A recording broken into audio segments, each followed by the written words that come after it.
नमस्कार, स्वागत है आपका फोर्साइट्स टीवी में। मैं हूं आपके साथ आशुतोष। अमेरिका के नवनिर्वाचित राष्ट्रपति डोनाल्ड ट्रंप 20 जनवरी को राष्ट्रपति पद की शपथ लेने वाले हैं, लेकिन इससे पहले ही उनकी ताकत दिखने लगी है। इसके दो उदाहरण सिर्फ एक ही दिन में देखने को मिले हैं। एक और जहां लंबे संघर्ष के बाद इजराइल हमास के बीच सीज फायर पर सहमति बन गई है, तो वहीं दूसरी ओर दुनिया भर की दिग्गज कंपनियों को निशाना बनाने वाली शॉर्ट सेलर फर्म हिंडनबर्ग ने भी अपना बोरिया बिस्तर समेट लिया है।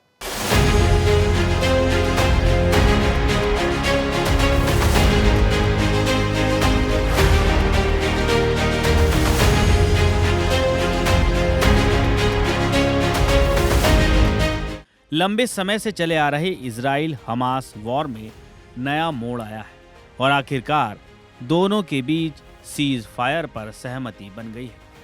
ये सीज फायर फिर से अमेरिकी राष्ट्रपति बनने जा रहे डोनाल्ड ट्रंप की शपथ ग्रहण से पहले देखने को मिला है।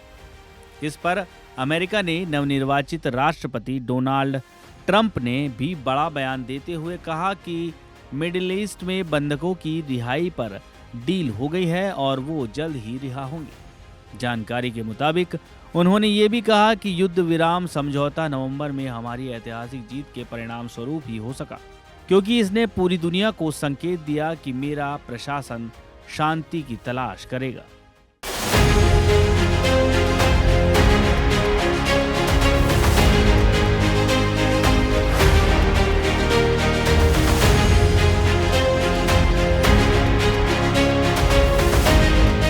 हिंडनबर्ग का नाम विदेशों में ही नहीं बल्कि भारत में भी साल 2023 से ही खूब चर्चा में रहा है।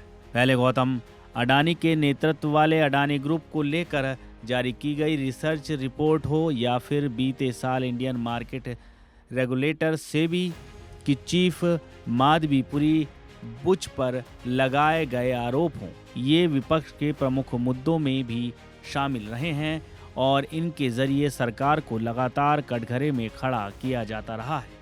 इस शॉर्ट सेलर फर्म ने अमेरिका की भी कई दिग्गज कंपनियों को बड़ा झटका देने का काम किया।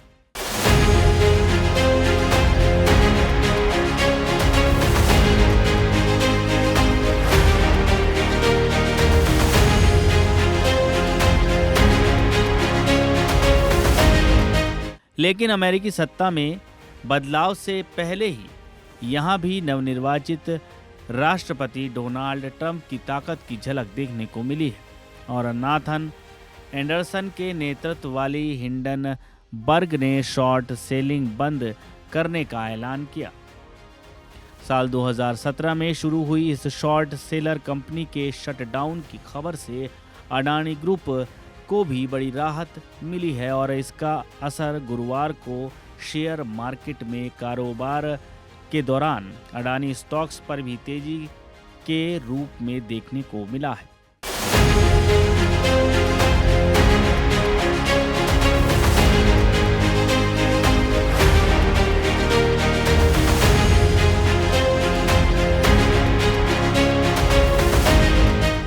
गौरतलब है कि अमेरिकी राष्ट्रपति चुनावों में जोरदार जीत हासिल करने पर अडानी ग्रुप के चेयरमैन गौतम अडानी ने भी डोनाल्ड ट्रंप को बधाई दी थी और सोशल मीडिया पोस्ट में बात लिखी थी।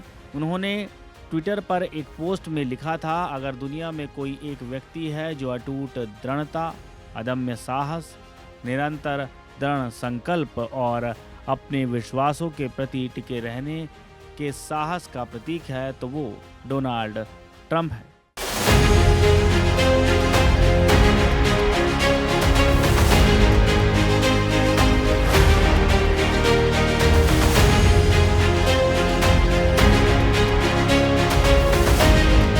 हिंडनबर्ग के फाउंडर नाथन एंडरसन ने अपनी पोस्ट में लिखा, जैसे कि मैंने पिछले साल के अंत से ही अपने परिवार, दोस्तों और अपनी टीम के साथ शेयर किया था, मैंने हिंडनबर्ग रिसर्च को बंद करने का निर्णय लिया है।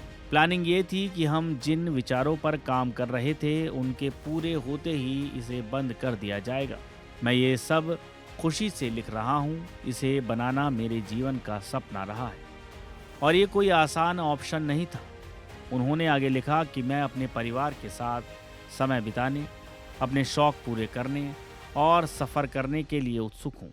इसके साथ ही उन्होंने कहा कि इसे बंद करने के पीछे कोई ख़ास बात नहीं है, ना ही कोई ख़तरा है और ना ही किसी तरह की कोई स्वास्थ्य समस्या भी नहीं है।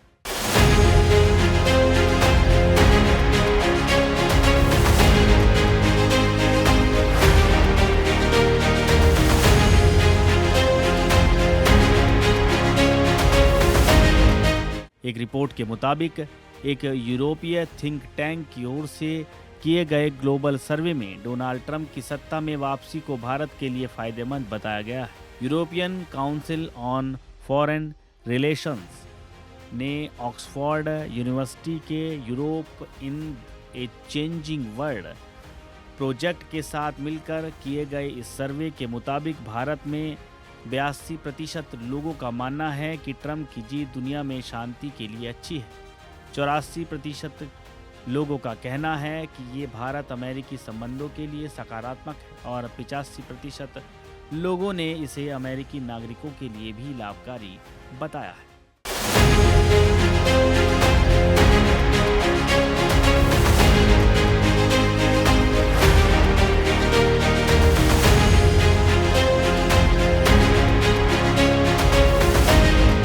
खबरों में नया अपडेट तो देखते रहिए फोर्साइट्स टीवी।